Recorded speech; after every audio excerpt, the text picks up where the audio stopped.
Hello everyone, नमस्ते। आज दशैंको पहिलो दिन घटस्थापना। सबैभन्दा पहिला त हजुरहरू सम्पूर्णलाई विजयादशमीको हार्दिक मङ्गलमय शुभकामना। अब म हजुरहरूलाई देखाउँछु हामीले यो परदेशमा पनि कसरी दशैं मनाउने तयारी गरेका छौँ भनेर। यो अपार्टमेन्टको घर हो। यसमा चाहिँ धेरै ठाउँ छैन। सानो पूजा कोठामा जे पाइन्छ त्यही अनुसार आफ्नो मनले श्रद्धाले भक्तिले चाहिँ हामीले आज देवीको आराधना गर्न र यहाँ जमरा राख्न हामीले ठिक्क पारेका छौँ। अब हामीले पनि जमरा राखिसकेका छौँ। हाम्रो यो अपार्टमेन्टको सानो पूजा कोठामा हामीले यसरी देवीको जमरा राखेर पूजा आराधना गरेका छौँ। हामी देशमा हौँ चाहे विदेशमा हौँ, संसारको जुनसुकै ठाउँमा भए पनि हामीले आफ्नो धर्म र संस्कृतिलाई बिर्सिनु हुँदैन। मन शुद्ध भावले चाहिँ हामीले भगवानको जहाँ बसेर पनि आराधना गर्न सक्छौँ। एकदम तामझाम धेरै गरेर मात्र होइन, सिम्पल गरेर पनि हामीले आफ्नो धर्म संस्कृतिको रक्षा गर्न सक्छौँ। दशैं मनाउने क्रममा 7औं दिन त हाम्रो नर्मल पूजा भयो। आज चाहिँ महाअष्टमी। अष्टमीको दिनमा चाहिँ हामीले आफ्नो घरमा राम्रोसँग भगवतीको पूजा आराधना गरेर चण्डी पाठ गर्नुका साथै घरमा देवीको आरती गरेर पूजा टुङ्ग्यायौँ। त्यसपछि यहाँ हामी बसेको ठाउँबाट झन्डै आधा घन्टा 45 मिनटको ड्राइभिङमा चाहिँ वारेन भन्ने ठाउँमा कालीको मन्दिर रहेछ। हामी त्यो मन्दिर पनि दर्शन गर्न गयौँ। साँझमा हामी सबैजना मिलेर त्यो मन्दिर पनि दर्शन गरेर आयौँ। अष्टमीको दिन यसरी रमाइलो भयो। जमरा हाम्रो यस्तो राम्रो भएको छ। त्यसपछि चाहिँ हामीले देवी विसर्जन गरेर भगवतीको प्रसाद लगाउने तयारी गर्दैछौँ। आज चाहिँ अब हामीले टिकाको दिन देवीको प्रसाद र जमरा हामीले पनि लगायौँ। त्यसपछि बेलुकी हाम्रो यहाँ अमेरिकामा बनेको हाम्रो नेपाली परिवारसँग गेट टुगेदरको प्रोग्राम थियो। त्यसको लागि हामीले छिटो छिटो खानेकुराहरू रेडी गरेर सबै चिज तयार पारेर अनि हामीले चाहिँ हाम्रो गेस्टहरू आउने प्रतीक्षामा हामी आफूहरू पनि एकदम तयार भएर कुरेर बस्यौँ सबैजनालाई।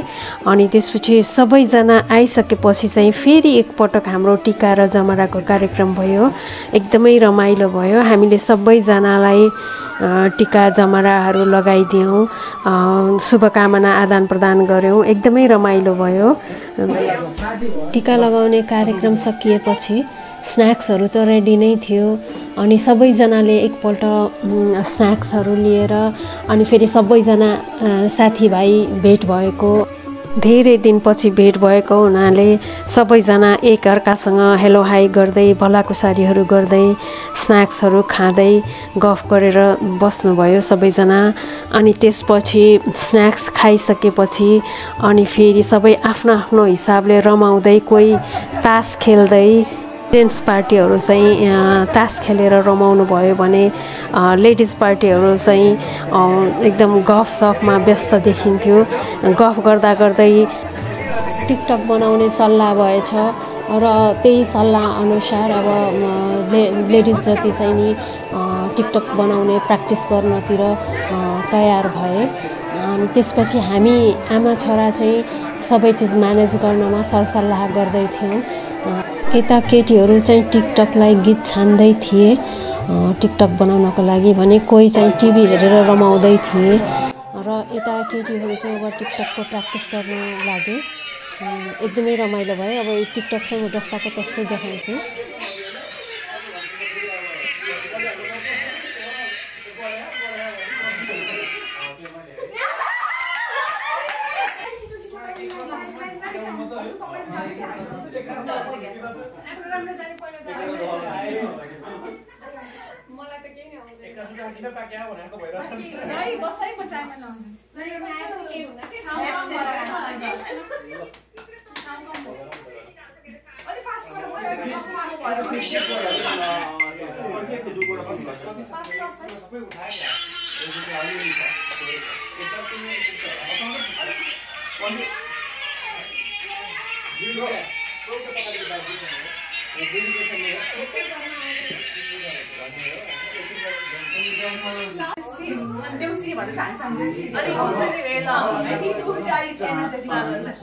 तिमी त डर्नै भयो हेड भयो ल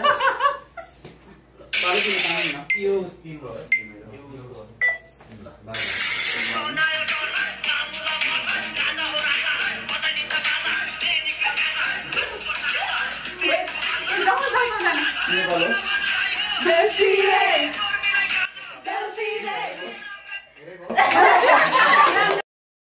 यसै गरी हामीले रातिको 12-1 बजेसम्म एकदमै रमाइलो गरेर बितायौँ र आज एकादशीको दिन इन्डियानाको फोर्ट वाइन भन्ने ठाउँमा हाम्रो दिजु भिनाजु होइसिन्छ।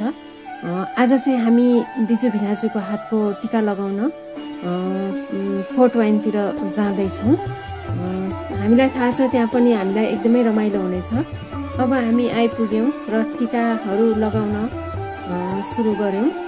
यहाँ हामीले दिजु भिनाजुको हातबाट टिका लगायौँ र हामीले आफूभन्दा साना छोराछोरीहरू सबैजनालाई टिका लगाइदियौँ।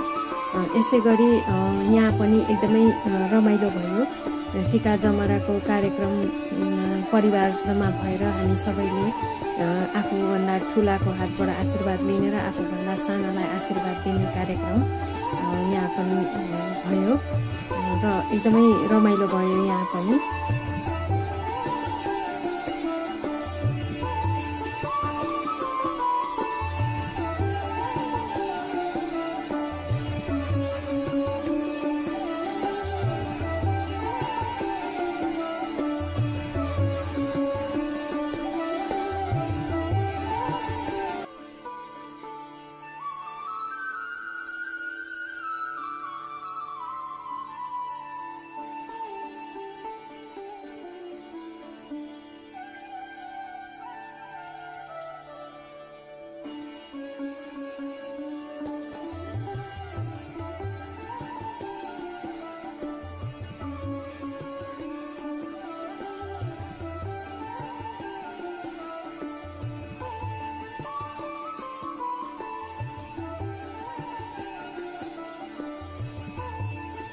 टिका लगाउने कार्यक्रम सकिएपछि यहाँ पनि फेरि त्यसै गरी खानपिनको कार्यक्रम थियो र यहाँ चाहिँ अरूहरू पनि त्यहाँ हाम्रो मतलब छोराछोरीहरूको साथीभाइहरू सबैजनालाई जम्मा गरेको रहेछ र त्यहाँ पनि हामी धेरैजना नै जम्मा भएका थियौँ र त्यहाँ पनि एकदमै रमाइलो भयो।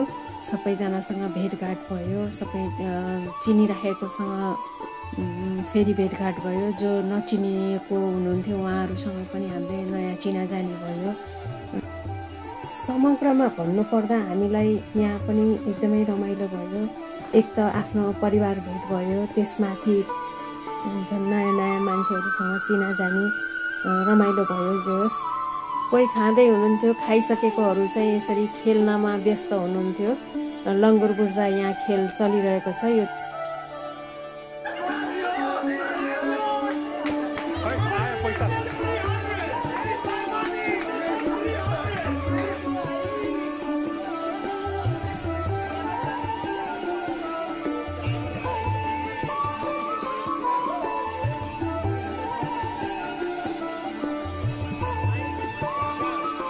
यसै गरी हामी चाहिँ यहाँ स्विट डिस खाँदैछौँ।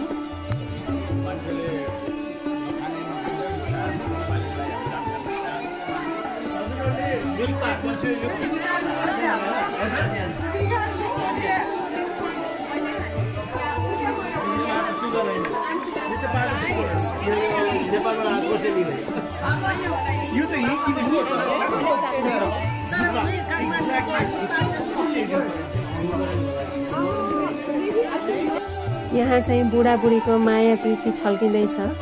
भिनाजुले चाहिँ दिजुलाई स्विट डिस पस्किँदै होइसिन्छ र हामी पनि धेरै थरीको स्विट डिसहरू भएको हुनाले सबै किसिमका स्विट डिसहरू चाहिँ एकदम छानी छानी चाख्नमा व्यस्त थियौँ।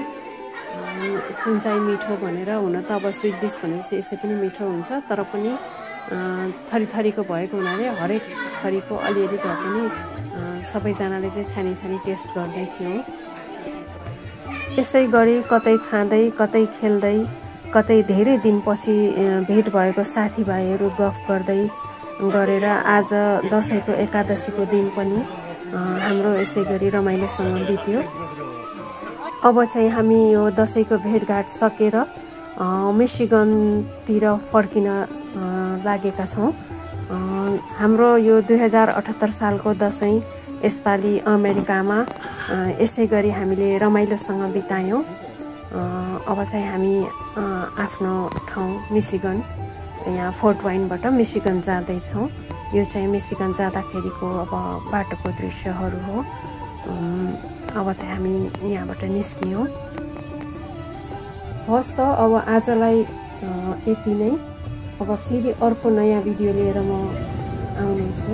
Thank you for watching. By.